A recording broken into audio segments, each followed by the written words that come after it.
നമസ്കാരം. ടാൻഡം BScയുടെ മറ്റൊരു ക്ലാസ്സിലേക്ക് എല്ലാവർക്കും സ്വാഗതം.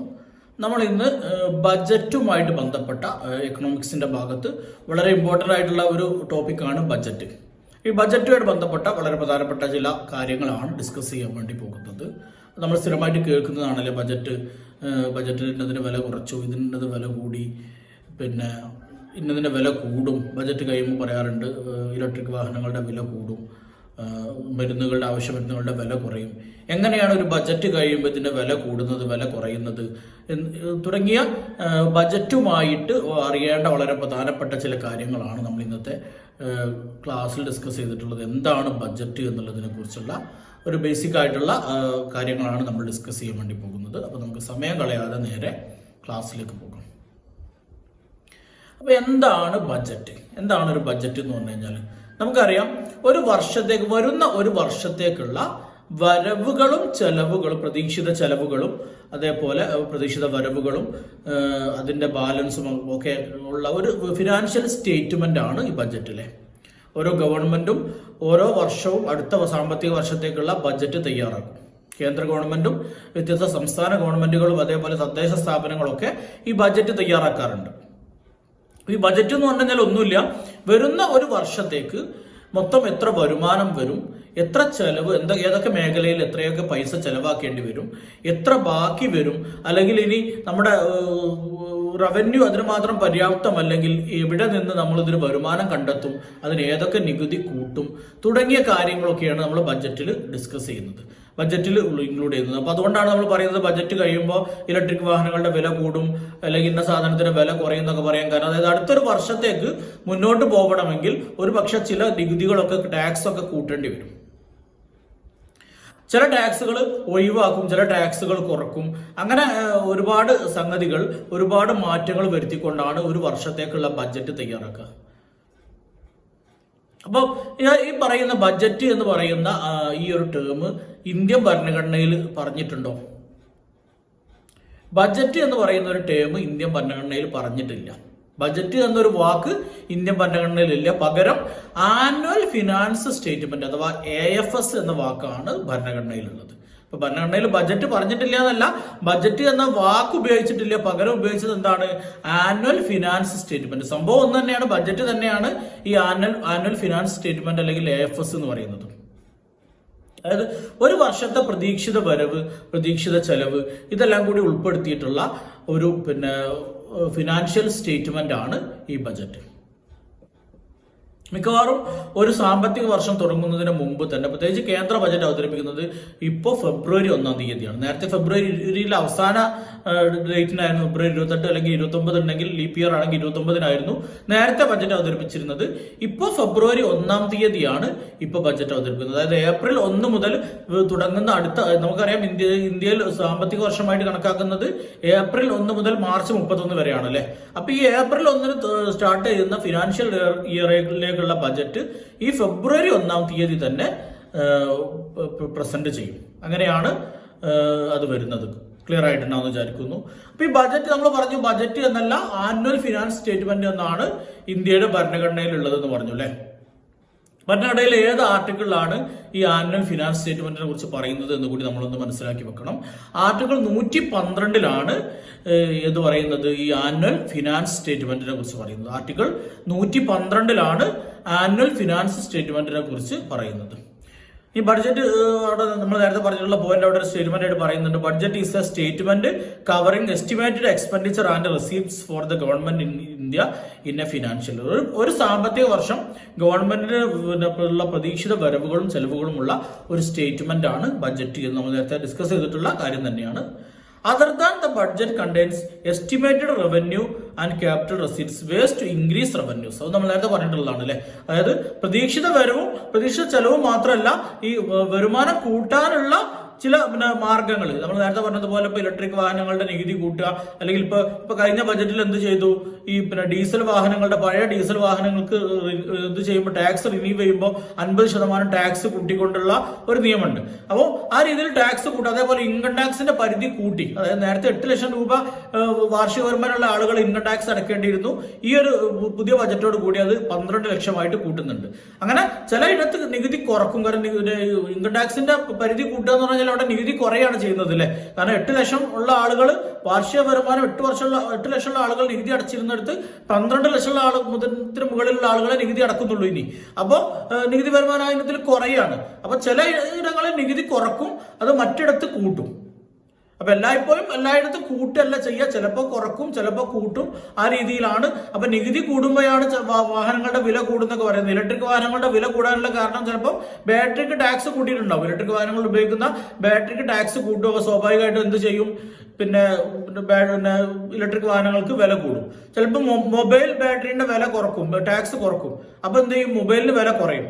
അങ്ങനെ ഓരോ ടാക്സിനനുസരിച്ചാണ് ഈ ബജറ്റിൽ ഒരു വർഷത്തേക്കുള്ള പ്രതീക്ഷിത വരുമാനം നമുക്ക് തികയാതെ വരുന്ന സാഹചര്യത്തിൽ, ഇപ്പോൾ ഒരു വർഷത്തേക്ക് നമ്മൾ പ്രതീക്ഷിക്കുന്ന ചെലവിന് ഈ വരാനുള്ള റവന്യൂ തികയാതെ വരുമ്പോൾ എന്ത് ചെയ്യും, നികുതി കൂട്ടുന്നതിനെ കുറിച്ച് ഗവൺമെന്റ് ആലോചിക്കും. അപ്പോൾ ചില നികുതികളൊക്കെ ടാക്സ് ഒക്കെ കൂട്ടും. അങ്ങനെയാണ് ബജറ്റ് കഴിയുമ്പോൾ ഓരോ വസ്തുവിന്റെയും വില കൂടും എന്നൊക്കെ പറയുന്നത്. ക്ലിയർ ആയിട്ടുണ്ടാന്ന് വിചാരിക്കുന്നു. ഈ കഴിഞ്ഞ വർഷത്തെ ക്ലോസിംഗ് എമൗണ്ട്, അതായത് ഇപ്പൊ ഈ ഒരു വർഷം എത്ര മിച്ചമുണ്ട് എന്നുള്ള കാര്യങ്ങളൊക്കെ പറയും.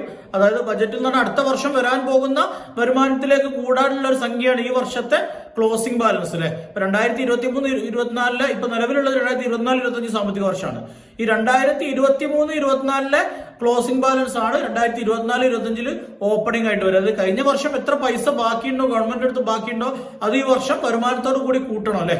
അപ്പേ ഇത് ടാലി ആവുള്ളൂ. ആ രീതിയിൽ നടപ്പ് വർഷത്തെ ഫിനാൻഷ്യൽ ഇയറിലുള്ള എന്തുകൂടി ബജറ്റിൽ ഉണ്ടാകും, ക്ലോസിംഗ് ബാലൻസ് കൂടി ബജറ്റിൽ ഉണ്ടാവും. അതോടൊപ്പം അടുത്ത വർഷത്തേക്ക് ഗവൺമെന്റ് നടപ്പിലാക്കാൻ പോകുന്ന എക്കണോമിക്കൽ പോളിസികളെ കുറിച്ചും ബജറ്റിൽ ഡിസ്കസ് ചെയ്യും.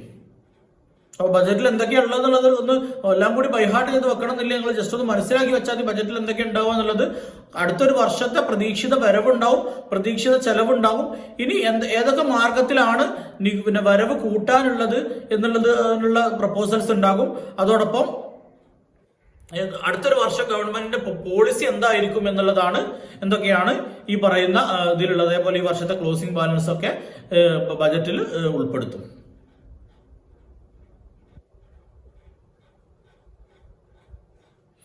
അപ്പൊ നമുക്ക് 2 ബജറ്റ് ഉണ്ടായിരുന്നു നേരത്തെ അല്ലെ. റെയിൽവേ ബജറ്റ് വേറെയും കേന്ദ്ര ബജറ്റ് വേറെയും ആയിരുന്നു അവതരിപ്പിച്ചുകൊണ്ടിരുന്നത്. 1921 ഇത് സെപ്പറേറ്റ് ചെയ്യുന്നത്. റെയിൽവേ ബജറ്റും കേന്ദ്ര ബജറ്റും സെപ്പറേറ്റ് ചെയ്യുന്നത് 1921. 2016 എന്ത് ചെയ്തു, ഈ 2 ബജറ്റും കൂടി മെർജ് ചെയ്തുകൊണ്ട് ഒരു ബജറ്റാക്കി മാറ്റി. 92 വർഷത്തോളം എങ്ങനെയായിരുന്നു, റെയിൽവേ ബജറ്റ് വേറെ അതേപോലെ കേന്ദ്ര ബജറ്റ് വേറെ രണ്ടായിട്ടായിരുന്നു അവതരിപ്പിച്ചിരുന്നത്. 2016 എന്ത് ചെയ്തു, ഈ 2 ബജറ്റ് കൂടി മെർജ് ചെയ്തുകൊണ്ട് ഒറ്റ ബജറ്റാക്കി മാറ്റുന്നുണ്ട്. ഇനി ബജറ്റ് എന്ന വാക്ക് അതൊരു ഫ്രഞ്ച് വേർഡിൽ നിന്നാണ് വന്നത്. ബൊഗറ്റെ എന്ന് പറയുന്ന ഒരു ഫ്രഞ്ച് വേർഡിൽ നിന്നാണ് ബഡ്ജറ്റ് എന്ന വാക്ക് വരുന്നത്. ബൊഗറ്റെ എന്ന വാക്കിന്റെ അർത്ഥം എന്താണ്, ലിറ്റിൽ ബാഗ് ഓർ വാലറ്റ് എന്നൊക്കെയാണ്. അതായത് ഒരു ചെറിയ സഞ്ചി, അല്ലെങ്കിൽ നമ്മൾ പേഴ്സ് എന്നൊക്കെ പറയുമല്ലോ. ഈ പേഴ്സ് അല്ലെങ്കിൽ ചെറിയ ബാഗ്, ഈ ഒക്കെ അർത്ഥത്തിൽ ഉപയോഗിക്കുന്ന ബൊഗറ്റെ എന്ന് പറയുന്ന ഒരു ഫ്രഞ്ച് വേർഡിൽ നിന്നാണ് ബജറ്റ് എന്ന് പറയുന്ന ഒരു വാക്ക് ഒറിജിനേറ്റ് ചെയ്തിട്ടുള്ളത്. അപ്പൊ the word budget originated from French word bougette. ബൊഗറ്റയുടെ അർത്ഥം എന്താണ്, ലിറ്റിൽ ബാഗ് ഓർ വാലറ്റ് എന്നാണ് അർത്ഥം. ഈ പലതരത്തിലുള്ള ബജറ്റുകളുണ്ട്. കമ്മി ബജറ്റ് നമ്മൾ കേൾക്കാറുണ്ട്, മിച്ച ബജറ്റ്, കമ്മി ബജറ്റ്, അതേപോലെ ബാലൻസ്ഡ് ബജറ്റ് എന്നൊക്കെ പറയും. എന്താണ് മിച്ച ബജറ്റ് എന്ന് പറഞ്ഞു കഴിഞ്ഞാൽ, അഥവാ സർപ്ലസ്, ബജറ്റ് സർപ്ലസ് എന്ന് പറഞ്ഞു കഴിഞ്ഞാൽ നമുക്കറിയാം ഒരു വർഷത്തെ വരവ്, ഒരു വർഷത്തെ ചെലവ് ചെലവിനേക്കാൾ കൂടുതലാണെങ്കിൽ എന്തുണ്ടാകും, അവിടെ ഒരു ബാലൻസ് ഉണ്ടാകും അല്ലെ. ഒരു 10 ലക്ഷം രൂപ വരവും 9 ലക്ഷം രൂപ ചെലവും പ്രതീക്ഷിക്കുന്ന ഒരു ബജറ്റ് ആണെങ്കിൽ അവിടെ 1 ലക്ഷം എന്തുണ്ട്, അവിടെ ബാക്കിയുണ്ട് അല്ലെ, ബാലൻസ് ഉണ്ട്. അതിനെയാണ് മിച്ച ബജറ്റ് എന്ന് പറയാം. മിച്ച ബജറ്റിൽ എപ്പോഴും ഒരു തുക ബാലൻസ് ഉണ്ടാകും, അല്ലെങ്കിൽ എന്താണ്, ഇൻകം എക്സ്പെൻഡിച്ചറിനേക്കാൾ കൂടുതലായിരിക്കും. അപ്പോഴാണ് മിച്ച ബജറ്റ് ഉണ്ടാവുക. ഇനി മറ്റൊരു ബജറ്റാണ് ബജറ്റ് ഡെഫിസിറ്റ് അല്ലെങ്കിൽ ഡെഫിസിറ്റ് ബജറ്റ്, അതായത് പിന്നെ കമ്മി ബജറ്റ് ഉണ്ട്. കമ്മി ബജറ്റ് എന്ന് പറഞ്ഞാൽ എന്താണ്? അവിടെ എക്സ്പെൻസ് ഇൻകത്തേക്കാൾ കൂടുതലായിരിക്കും. 10 ലക്ഷം രൂപ വരുമാനവും 11 ലക്ഷം രൂപ ചെലവും പ്രതീക്ഷിക്കുന്ന ഒരു ബജറ്റ് ആണെങ്കിൽ ആ ബജറ്റിന് നമുക്ക് പറയാം കമ്മി ബജറ്റ്. കാരണം അവിടെ 1 ലക്ഷം രൂപ കമ്മിയാണ് അല്ലെ. നമ്മുടെ പ്രവർത്തനങ്ങൾക്ക് കാര്യങ്ങൾ ചെയ്യാൻ വേണ്ടി 1 ലക്ഷം രൂപ നമ്മൾ പ്രതീക്ഷിക്കുന്ന ചെലവിനേക്കാൾ 1 ലക്ഷം രൂപ കുറവാണ് വരവ് വരുന്നതെങ്കിൽ അവിടെ അതിന് നമ്മൾ കമ്മി ബജറ്റ് എന്ന് പറയും. മിച്ച ബജറ്റ് എന്ന് പറഞ്ഞു കഴിഞ്ഞാൽ പൈസ അധികമായിരിക്കും, അതായത് ഇൻകം എക്സ്പെൻഡിച്ചറിനേക്കാൾ കൂടുതലാണെങ്കിൽ അതിനെ മിച്ച ബജറ്റ് എന്ന് പറയും, അല്ലെങ്കിൽ ബജറ്റ് സർപ്ലസ് എന്ന് പറയും. ഇനി നമ്മുടെ വരുമാനത്തെക്കാൾ കൂടുതലാണ് എക്സ്പെൻഡിച്ചർ എങ്കിൽ, പ്രതീക്ഷിത ചെലവ് പ്രതീക്ഷിത വരവിനേക്കാൾ കൂടുതലാണെങ്കിൽ അതിനെ നമ്മൾ ബജറ്റ് ഡെഫിസിറ്റ് എന്ന് പറയും. ബജറ്റ് ഡെഫിസിറ്റ് എന്ന് പറയും. ഇനി രണ്ടും ഈക്വൽ ആണ്. 10 ലക്ഷം രൂപയാണ് വരുമാനം പ്രതീക്ഷിക്കുന്നത്, 10 ലക്ഷം രൂപ തന്നെ ചെലവും പ്രതീക്ഷിക്കുന്നുവെങ്കിൽ ആ ബജറ്റിനെ നമ്മൾ ബാലൻസ്ഡ് ബജറ്റ് എന്ന് പറയും. എന്താണ് പറയാ? Balanced budget. അതായത് വരവും സെയിം ആണ്, ചെലവും സെയിം ആണ്, ഒന്നും ബാക്കിയില്ല. അതിനെയാണ് ബാലൻസ്ഡ് ബജറ്റ് എന്ന് പറയും. ഇനി ബജറ്റ് പറയുമ്പോൾ നമ്മൾ അവിടെ പഠിക്കേണ്ട ഒരു സംഭവമാണ് ഹൽവ സെറിമണി. നിങ്ങൾ കേട്ടിട്ടുണ്ടോ എന്ന് അറിയില്ല. ഹൽവ സെറിമണി എന്ന് പറയുന്ന ഒരു ചടങ്ങുണ്ട്, ബജറ്റുമായിട്ട് ബന്ധപ്പെട്ട ഒരു ചടങ്ങാണ്. അപ്പൊ PSC അങ്ങനെ ചോദിക്കാം, ഈ ഹൽവ സെറിമണി എന്തുമായിട്ട് ബന്ധപ്പെട്ടിരിക്കുന്നു? എന്തുമായിട്ട് ബന്ധപ്പെട്ട ചടങ്ങാണ്? അത് ബജറ്റുമായിട്ട് ബന്ധപ്പെട്ട ഒരു ചടങ്ങാണ്. മധുരം കൊണ്ട് തുടങ്ങുക എന്നുള്ള ലക്ഷ്യത്തോടു കൂടി ഈ ബജറ്റ് തയ്യാറാക്കി കഴിഞ്ഞാൽ അത് പ്രിന്റിങ്ങിന് കൊടുക്കുന്നതിന് മുമ്പ് ധനകാര്യ മന്ത്രാലയത്തിന് കീഴിൽ നടക്കുന്ന സാധാരണയായി നടന്നു വരുന്ന ഒരു ചടങ്ങാണ് ഈ പറയുന്ന ഹൽവ സെറിമണി.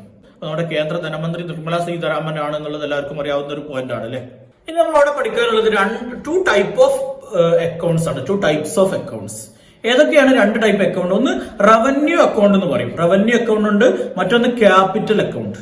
ഈ റവന്യൂ അക്കൗണ്ട് എന്ന് പറഞ്ഞു കഴിഞ്ഞാൽ കറണ്ട് ഇയറിലുള്ള ട്രാൻസാക്ഷൻസുമായിട്ട് ബന്ധപ്പെട്ടതാണ് റവന്യൂ അക്കൗണ്ട്. ഒരു അസറ്റുകൾ, ആസ്തികൾ കുറെ ഉണ്ടാവും. ഇപ്പൊ ഒരു ഗവൺമെന്റിന് നേരത്തെ കിട്ടിയത് ഉണ്ടാകും, അങ്ങനെ ഒരുപാട് ആസ്തികൾ ഉണ്ടാകും അല്ലെ. ഇതടക്കം വരുന്നതാണ് ക്യാപിറ്റൽ അക്കൗണ്ട്. അപ്പൊ മാറിപ്പോയത് ഈ വർഷത്തെ കറണ്ട് ഇയറിലുള്ള വരവ് ചെലവുകൾ രേഖപ്പെടുത്തി വെക്കുന്ന ഒരു അക്കൗണ്ട് ആണ് റവന്യൂ അക്കൗണ്ട് എന്ന് പറയുന്നത്.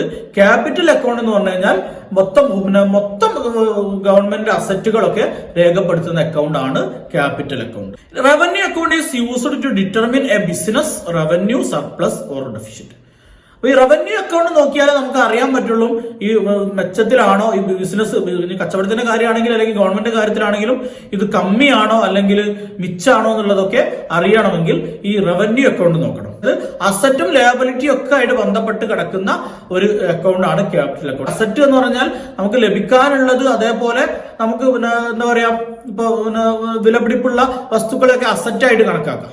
ലയബിലിറ്റി എന്ന് പറഞ്ഞാൽ നമ്മുടെ ബാധ്യതയാണ്, ഒരു ഗവൺമെന്റിന്റെ ബാധ്യതയാണ് ഗവൺമെന്റിന്റെ ലയബിലിറ്റി എന്ന് പറയുന്നത്. പല നിലക്കും ഇപ്പൊ നമ്മൾ ലോൺ എടുത്തു, ലോൺ ലയബിലിറ്റിയാണ്. ഇപ്പൊ ഒരു 10 കോടി രൂപ ഒരു വേൾഡ് ബാങ്കിൽ നിന്ന് ഇന്ത്യ, അല്ലെങ്കിൽ 1000 കോടി രൂപ വേൾഡ് ബാങ്കിൽ നിന്ന് ലോൺ എടുത്തു കഴിഞ്ഞാൽ ഈ 1000 കോടി ഇന്ത്യയെ സംബന്ധിച്ചിടത്തോളം ഒരു ലയബിലിറ്റിയാണ്.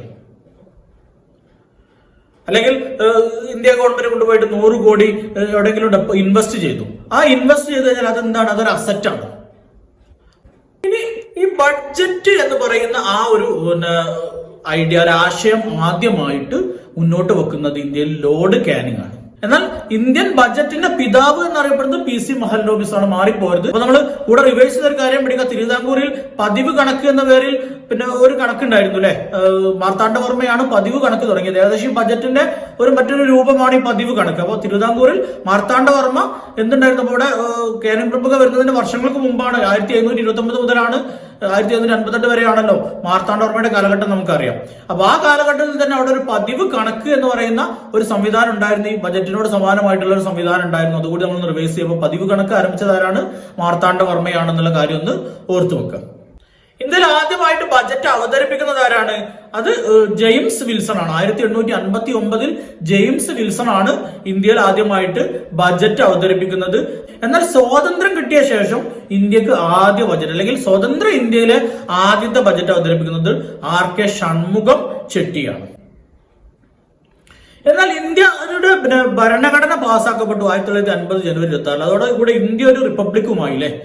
അപ്പൊ ഇന്ത്യ റിപ്പബ്ലിക് ആയതിനു ശേഷം, അല്ലെങ്കിൽ ഇന്ത്യയുടെ ഭരണഘടന പാസ്സായതിനു ശേഷം ആദ്യമായിട്ട് ബജറ്റ് അവതരിപ്പിക്കുന്നത് ജോൺ മത്തായിയാണ്. നമുക്കറിയാം, ഒരു മലയാളിയാണ് അല്ലെ ജോൺ മത്തായി. അപ്പൊ ആദ്യത്തെ ഇന്ത്യ റിപ്പബ്ലിക് ആയതിനു ശേഷം, അല്ലെങ്കിൽ ഇന്ത്യയുടെ ഭരണഘടന പാസ്സാക്കിയ ശേഷം ആദ്യത്തെ ബജറ്റ് അവതരിപ്പിക്കുന്നത് ആരാണ്? ഡോക്ടർ ജോൺ മത്തായിയാണ്. അപ്പൊ 3 പേരെ നമ്മൾ പഠിച്ചു. ഒന്ന് ജെയിംസ് വിൽസൺ, 1859 ഇന്ത്യയിൽ ആദ്യമായിട്ട് ബജറ്റ് അവതരിപ്പിക്കുന്നത് ജെയിംസ് വിൽസൺ ആണ്, കാനിങ് പ്രഭുവിന്റെ ഭരണകാലഘട്ടത്തിൽ. പിന്നീട് സ്വാതന്ത്ര്യം കിട്ടിയ ഇന്ത്യയിൽ സ്വതന്ത്ര ഇന്ത്യയിൽ ആദ്യത്തെ ബജറ്റ് അവതരിപ്പിക്കുന്നത് RK ഷൺമുഖം ഷെട്ടിയാണ്. 1947 നവംബർ 26 ഷൺമുഖം ഷെട്ടി എന്ത് ചെയ്യുന്നത്, ഈ സ്വതന്ത്ര ഇന്ത്യയിൽ ആദ്യത്തെ ബജറ്റ് അവതരിപ്പിക്കുന്നത്. പിന്നെ ഇന്ത്യയുടെ ഭരണഘടന നിലവിൽ വരികയും ഇന്ത്യ റിപ്പബ്ലിക് ആവുകയൊക്കെ ചെയ്തു 1950 ജനുവരി 26.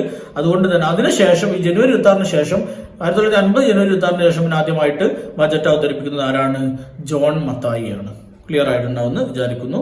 അവിടെ മനസ്സിലാക്കാനുള്ള വേറെ 2 ടേമാണ് വോട്ട് ഓൺ അക്കൗണ്ടും ഇന്ററിം ബഡ്ജറ്റും.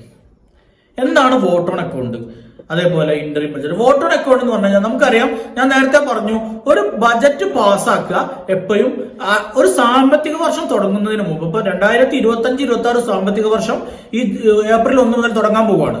അതിന്റെ ബജറ്റ്, ആ ഒരു വർഷത്തേക്കുള്ള ബജറ്റ് ഈ ഫെബ്രുവരി 1 തന്നെ പാസ്സാക്കി കഴിഞ്ഞു. ഇനി ഇൻ കേസ് ഈ ഒരു മാർച്ച് 31 ബജറ്റ് പാസ്സാക്കാൻ കഴിഞ്ഞില്ല എന്ന് വിചാരിക്കാം. എന്തെങ്കിലും കാരണത്താൽ തെരഞ്ഞെടുപ്പ് പെരുമാറ്റച്ചട്ടമോ എന്തെങ്കിലും ഒരു കാരണം കൊണ്ട് ഈ ഒരു ബജറ്റ് പാസ്സാക്കാൻ കഴിഞ്ഞില്ല. അത്തരം സമയത്ത് ചെലവുകൾ വഹിക്കണ്ടേ? ഇപ്പൊ ഒരു വർഷത്തേക്കുള്ള ബജറ്റ് ഇപ്പൊ 2025-26 ബജറ്റ് ഇപ്പൊ മാർച്ച് 31 തയ്യാറാക്കാൻ കഴിഞ്ഞില്ല, എന്തെങ്കിലും കാരണം കൊണ്ട് തയ്യാറാക്കാൻ കഴിഞ്ഞില്ല. ഏപ്രിൽ 1 മുതൽ ഗവൺമെന്റിന് ഒരുപാട് ചെലവുകളുണ്ട്. ആ ചെലവുകൾ വഹിക്കണ്ടേ? ബജറ്റ് പാസ്സാക്കിയിട്ടില്ല എന്ന് പറഞ്ഞിട്ട് ചെലവ് വഹിക്കാതെക്കാൻ പറ്റുമോ? അപ്പൊ അത്തരം ഘട്ടങ്ങളിൽ ഈ ചെലവുകൾ വഹിക്കാൻ വേണ്ടിയുള്ള ഒരു ബില്ലാണ് ഈ പറയുന്ന വോട്ട് ഓൺ അക്കൗണ്ട്. ധനമന്ത്രി ഒരു ബില്ലായിട്ട് അവതരിപ്പിക്കും. ആ ബില്ല് പ്രകാരമാണ് പണം ചെലവാക്കുക. അതിനാണ് വോട്ട് ഓൺ അക്കൗണ്ട് എന്ന് പറയുന്നത്. അതായത് ഗവൺമെന്റിന്റെ എക്സ്പെൻസ് മീറ്റ് ചെയ്യാൻ വേണ്ടിയുള്ള ഈ ബജറ്റ് അവതരിപ്പിക്കാത്ത സമയത്ത്, ബജറ്റ് അവതരിപ്പിക്കാൻ കഴിയാത്ത സാഹചര്യത്തിൽ ഈ ഒരു കാലത്തേക്കുള്ള 2 മാസത്തേക്കൊക്കെയാണ് ഈ വോട്ട് ഓൺ അക്കൗണ്ട് ഉപയോഗിക്കുക. അപ്പോൾ വോട്ട് ഓൺ അക്കൗണ്ട് എന്താണെന്ന് മനസ്സിലായിട്ടുണ്ടാവും വിചാരിക്കുന്നു. അതായത് ബജറ്റ് സാമ്പത്തിക വർഷം തുറക്കുന്നതിന് മുമ്പ് ബജറ്റ് അവതരിപ്പിക്കാൻ സാധിച്ചില്ലെങ്കിൽ പകരം ഈ ചെലവ് മീറ്റ് ചെയ്യുന്നതിന് വേണ്ടിയുള്ള ഒരു ഫിനാൻഷ്യൽ ബില്ല് എന്ന് പറയാം. ധനമന്ത്രി പാർലമെന്റിൽ അവതരിപ്പിക്കുന്ന ഒരു ബില്ലാണ് ഈ വോട്ട് ഓൺ അക്കൗണ്ട്. അപ്പൊ ഈ വോട്ട് ഓൺ അക്കൗണ്ടിനെ കുറിച്ച് പറയുന്ന അനുച്ഛേദം ഏതാ അതുകൂടി ഒന്ന് ഓർത്ത് വെക്കണം. അനുച്ഛേദം 116 ആർട്ടിക്കിൾ 116 വോട്ട് ഓഫ് അക്കൗണ്ടിനെ കുറിച്ച് പറയുന്നത്. അപ്പൊ നമ്മൾ 2 അനുച്ഛേദം പഠിച്ചല്ലോ. 112 എന്താണ് പറയുന്നത്? ആനുവൽ ഫിനാൻസ് സ്റ്റേറ്റ്മെന്റ് ആണ് അനുച്ഛേദം 112 പറയുന്നത്. 116 വോട്ട് ഓൺ അക്കൗണ്ടിനെ കുറിച്ച് പറയുന്നത്. ഇനി നമ്മൾ പറഞ്ഞ മറ്റൊരു ടൈമാണല്ലോ ഇന്ററിം ബജറ്റ് അഥവാ ഇടക്കാല ബജറ്റ് എന്ന് മലയാളത്തിൽ പറയും. വോട്ട് ഓൺ അക്കൗണ്ടിന് മലയാളത്തിലും വോട്ട് ഓൺ അക്കൗണ്ട് തന്നെയാണ് സാധാരണ ഉപയോഗിക്കാറുള്ളത്. ഇന്ററിം ബജറ്റ് അഥവാ ഇടക്കാല ബജറ്റ് എന്ന് പറയും. Interim budget is a temporary financial plan that a government presents when it can't pass full budget. Full budget അവതരിപ്പിക്കാൻ കഴിയാത്ത സമയത്ത് ചിലപ്പോൾ ഇടക്കാല ബജറ്റ് അവതരിപ്പിക്കും. It is usually presented during the election year or when a new government is forming. ഒരു election വർഷങ്ങളിലോ അല്ലെങ്കിൽ പിന്നെ പുതിയ ഗവൺമെന്റ് ഫോം ചെയ്യുമ്പോഴൊക്കെയാണ് ഈ ഇടക്കാല ബജറ്റ് അവതരിപ്പിക്കുക. അപ്പൊ ഇനി നമുക്കൊരു സംശയം ഉണ്ടാകും, എന്താണ് ഈ വോട്ട് ഓൺ അക്കൗണ്ടും ഈ ഇടക്കാല ബജറ്റും തമ്മിൽ എന്തെങ്കിലും വ്യത്യാസം ഉണ്ടോ എന്നുള്ളത് അല്ലെ? A vote on account only deals with the expenditure in the government's budget while an interim budget includes both expenditure and receives.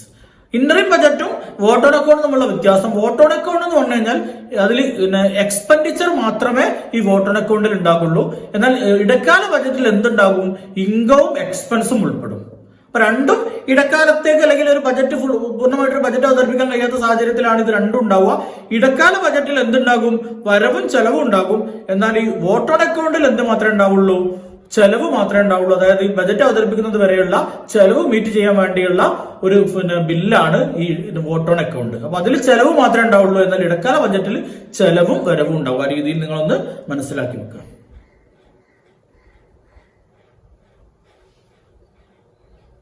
ഇനി മറ്റൊരു കാര്യം നമുക്കറിയാം, ഇവിടെ നേരത്തെ ബജറ്റ് ഒക്കെ അവതരിപ്പിക്കാൻ വരുന്നത് പണ്ടൊക്കെ നമ്മൾ പത്രത്തിലൊക്കെ ഫോട്ടോ ആയിട്ട് കണ്ടിട്ടുണ്ടാകും. ധനമന്ത്രി ഒരു സ്യൂട്ട് കേസ് ഒക്കെ പിടിച്ചിട്ടാണ് വരിക അല്ലെ? ബജറ്റ് അവതരിപ്പിക്കാൻ വേണ്ടി വരുന്ന വരവ് തന്നെ കാണാൻ ഒരു രസമാണ്. ഒരു സ്യൂട്ട് കേസുമായിട്ടാണ് വരിക. അതൊരു മെത്തേഡാണ്. ബ്രിട്ടീഷുകാർ തുടങ്ങി വെച്ച ഒരു രീതിയായിരുന്നു ഈ സ്യൂട്ട് കേസുമായിട്ട് ബജറ്റ് അവതരിപ്പിക്കാൻ വരിക എന്നുള്ളത്. ആ രീതി ഇങ്ങനെ തുടർന്നു പോരുമായിരുന്നു. അങ്ങനെ 2019 എന്ത് ചെയ്തു? നമ്മൾ നിർമ്മല സീതാരാമൻ ആ രീതിക്ക് ഒരു മാറ്റം വരുത്തി. ഈ സ്യൂട്ട് കേസിൽ ബജറ്റ് കൊണ്ടുവരുന്ന ആ രീതിക്ക് ഒരു മാറ്റം വരുത്തി. അവരെന്ത് ചെയ്തു? ബാഹികാത എന്നറിയപ്പെടുന്ന, അതായത് നമ്മൾ ഈ സ്ലൈഡിൽ ഈ ഫോട്ടോയിൽ കാണുന്നത് പോലെ ഒരു ചുവന്ന പട്ട് എന്നൊക്കെയാണ് എന്ന് പറയുന്നത്. ആ ഒരു ഇതിൽ പൊതിഞ്ഞിട്ടാണ് 2019 മുതൽ നിർമ്മല സീതാരാമൻ ബജറ്റ് കൊണ്ടുവരുന്നത്. അപ്പോൾ നേരത്തെ ഒരു സ്യൂട്ട് കേസിൽ കൊണ്ടുവരുന്ന രീതി തുടങ്ങിയത് ബ്രിട്ടീഷുകാർ തുടങ്ങിയ രീതിയാണ്. അത് തന്നെ തുടർന്നു പോരുമായിരുന്നു 2019 വരെ. 2019 ആ രീതി മാറ്റിയിട്ട് ബാഹികാത എന്നറിയപ്പെടുന്ന ഒരു മെത്തേഡാണ് പിന്നെ ഈ ഇത് കൊണ്ടുവരാൻ വേണ്ടി ഉപയോഗിച്ചത്. ബാഹികാത എന്ന് പറഞ്ഞാൽ നിങ്ങൾ ആ ചിത്രത്തിൽ കാണുന്ന പോലെ തന്നെ ആ ചുവന്ന പട്ടിൽ പൊതിഞ്ഞിട്ടുള്ള ഒരു ഫോൾഡറാണ്. അതിലാണ് പിന്നീട് അവർ 2019 മുതൽ കൊണ്ടുവന്നത്. 2021 മറ്റൊരു മാറ്റം കൂടി വരുത്തി. 2021 എന്താ, ഈ ഡിജിറ്റൽ ബജറ്റായി മാറി. അതായത് ടാബിലാണ് പിന്നീട് ബജറ്റ് അവതരിപ്പിച്ചത്. അപ്പൊ 2019 നിർമ്മലാ സീതാരാമനാണ് എന്ത് ചെയ്തത്, ആ ട്രഡീഷണൽ രീതി ബ്രിട്ടീഷുകാർ തുടങ്ങി വെച്ചിട്ടുള്ള രീതി മാറ്റിയിട്ട് ബാഹികാതയിൽ ബജറ്റ് കൊണ്ടുവരുന്ന രീതി തുടങ്ങിയത്.